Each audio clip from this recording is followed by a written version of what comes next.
Okay. Game Informer is closed. You're like, huh? Yeah. Game Informer is closed. Okay. All right. Okay. You know I'm a big Batman fan, so all right. All right. Game Informer is closed. Game Informer is closed. And of course, Batman Arkham Knight. Game Informer is closed. Alright. And Game Informer is closed. And this is another copy of Batman Arkham Knight. Yeah. So Game Informer is closed. And if you're a fan of collecting gaming magazines, yeah. If you've been collecting magazines, if it's Nintendo Power, PlayStation Magazine, Xbox Magazine, Sega Dreamcast, or Sega magazines, and you still have them, good for you. Okay, that's a part of your gaming history. So Game Informer is closed, and what these magazines, before the internet thing, the internet was around, but it didn't take off like it's doing now. But the only way to get our information was through magazines, through these magazines that we have, through these magazines that we have. So, yeah, it helps when you read these magazines, like word for word, every one of them. They give you a deep understanding of video games, and it helps your vocabulary grow. Each magazine, shows a side of an editor on how they think and how they create, how they write magazines, and it helps you, the user, to get a good understanding of our video games. But also playing the video games and completing them is another process. And then going to different shows and seminars and see what the gaming industry has to offer, or what it's about. That all builds into the whole video game ecosystem. So gaming magazine, man, are a part of gaming history. And if you collected tips and tricks, Game Fan, Next Generation, Game Developer Magazine, Computer Art, 3D World, Electronic Gaming Monthly, Game Pro, what's another one? Cube Magazine, all those gaming magazines, before the internet blew up. If you were collecting those magazines and you still have them, good for you. Good for you. Video game fans, they are fans of different gaming, and just because I don't like a particular game, that game might not be for me, but it might be for somebody else that likes that type of game, because that's what they like. So that's what's good about the gaming industry. Everybody has their preferences, their likes and their dislikes, But these gaming magazines, they help you broaden, they help you broaden your horizon, when it comes to video games. There's more to video games than just sitting there and pushing buttons, Yeah. So yeah, I mean, these magazines, they help contributed to the gaming. They were the foundations of the video games before the internet came into play. So the internet now is worldwide now. The video game magazines can only cover so much distance and so much radius based on location. But the internet now is everywhere now. It's big. It's on your phone. It's on your tablet. It's on your laptop. It's on your console. The internet is everywhere. So even on your TVs now come with internet connections on them. So the internet is big. So to me, it looked like GameStop was competing against the internet and trying to stay up to date, with video games, especially with websites now with like YouTube and Twitch, and then you got Twitter, and you got Facebook, you got Instagram, Snapchat, MySpace, all these social media. To me, Game Informer was competing against that. It was a tool for them to use to get the information out quicker. But man,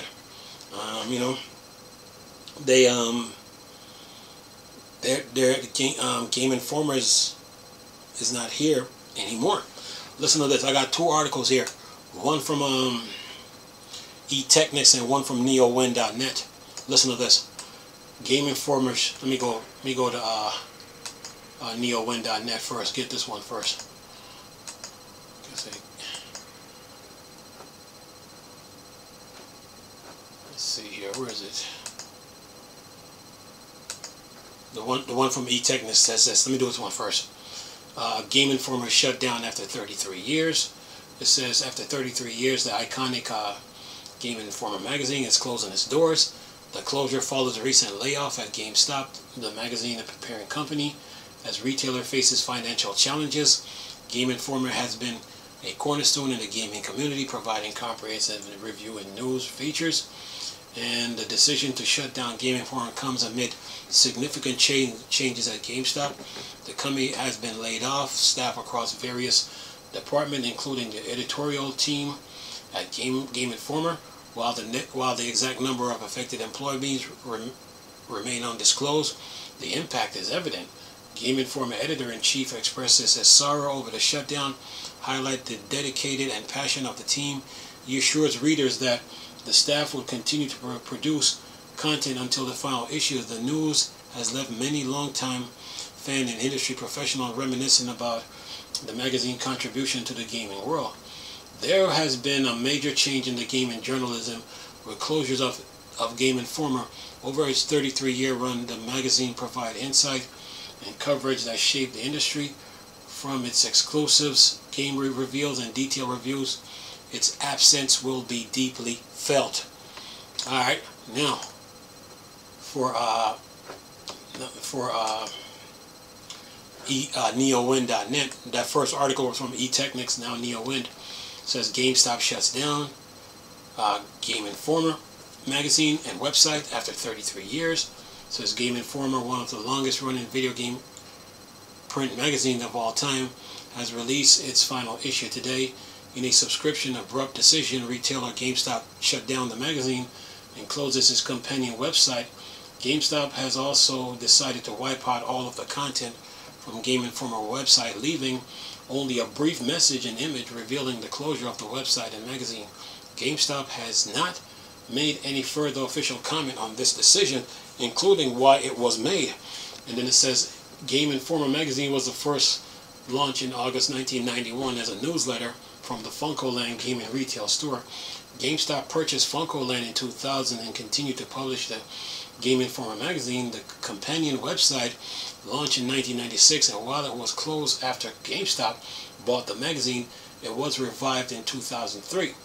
GameStop added subscription to the Game Informer magazine as a part of its Power Up Rewards program that caused the magazine subscription number to go up by as much as 8 million monthly copies in 2011. The magazine was also known for its in-depth preview of games and its frequent impressive covers. Cesar Matt Patella said this: "Email I just received could have used a human writer, TBH. Anyways, sent an email to the address for subscription refund. Guessing the odds I actually see that refund are somewhere around 0%. After 33 thrilling years of bringing you the latest news, reviews, and insight from the ever-evolving world of gaming, it is with a heavy heart that we announce the closure of Game Informer. From the early days of pixelated adventure to today's immersive virtual realm, we've been honored to share the incredible journey with you, our loyal readers. With our press may stop, the passion for gaming that we've cultivated together will continue to live on. Thank you for being a part of our epic quest. May your own gaming adventures never end. The final print issue of Game Informer magazine has already been mailed and is on its way to you. The digital version is no longer available." And then it says the last issue of the print magazine for July 2024 has already been released and mailed, with a cover story about the upcoming Dead by Daylight single-player spin-off. The casting of Frank Stone. GameStop has already revealed in email to subscriber that the digital version of that issue is no longer available. The message also has an email address for people who wish to get a prorated refund on their subscription. And then it says Kyle Hillard said this: Game Informer has been closed down by GameStop, and the entire incredible talented staff, including myself, have all been laid off. A frustrating turn of events, especially considering we were about 70% done with the next issue, and it's going to have a great cover. The decision to close Game Informer clearly took the magazine and website employees off guard, who have now unfortunately been laid off immediately. Many of them have been posting message expressing their feelings on this decision. One of them, Kyle Hillard, revealed on his X account that the Game Informer magazine team was about 70% done with the next issue, and it was going to have a great cover. And got 4 comments here. Peter said this is not a good sign for the industry. A shake out like 1983, 1984 again. And Felry said this: IMO, this is more about the state of the web than about the state of the game industry. Google and AI are killing the former. They will kill the latter in a few years. And then Josh said this: I thought social media was killing the web and government adding borders to it. Oh yeah, and small screens are killing the web and games. I guess Google and AI are just more convenient bad guys. And then Goodbot said this: they're making the subscriber request a refund. What is that? Anyway, and that is that. So Game Informer is no more. It's no more. And the gaming industry moves on. And you know, before the internet got to the place where it is now, you know, the way to get your information was through magazines.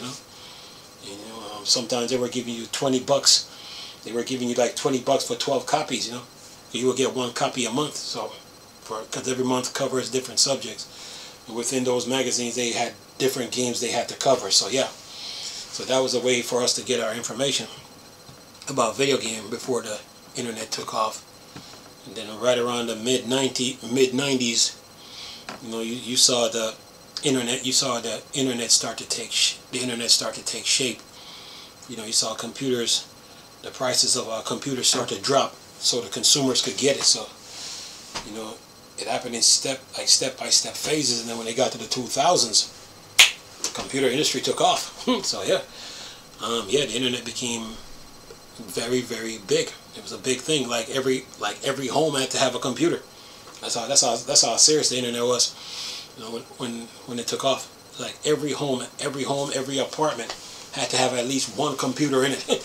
So yeah, because information was moving like this, like Niagara Falls, man. But before that, these magazines were the way, to get the information, And some of these magazines are collector's item. This one, Tomb Raider. Of course, this one, yeah. Of course, Arkham City. Yep. Origins. Arkham Knight. Yep. And then Arkham Knight has another cover. Yeah. Yeah, those were the way to get your information, man. But these Game Informer magazines, they showed how the developers' thought process was, and how they create a story, how they started off their introduction to the middle to the finish. So yeah. And a lot of them are collector's item, man. If you've been collecting every Game Informer magazine, good for you. Yeah, good for you, man. Anyway, but yeah, Game Informer is no more, man. A lot of those front covers, man, from the Final Fantasy VII to the Zelda ones, to the Marios, to the Sonics. Those are all collector's item, man. So yeah, it's a part of gaming history, man. So if you were collecting those magazines, or any magazine, good for you, man. The game industry moves on, so the internet is taking over now. It's everywhere now. So it's on your tablet, laptop, your phone. It's on your watch. It's on your TV, your desktop computer. It's everywhere now. So the internet is taking over. The internet is taking over. It's best to get your information off the web now. with these magazines, you know, trying to grab a foothold in the industry, trying to, you know, like leave an imprint on the industry, you know. So yeah, but collecting magazine, playing them, you know, collecting magazine, playing video games, reading the magazine, going to different shows, that all contributes to being part of the gaming industry. So yeah, but anyway, I'm gonna leave this video for y'all to enjoy though. Nice talking to you people again. Chris, the Star Wars Star Trek, Borg, Tarsax. Go. Peace.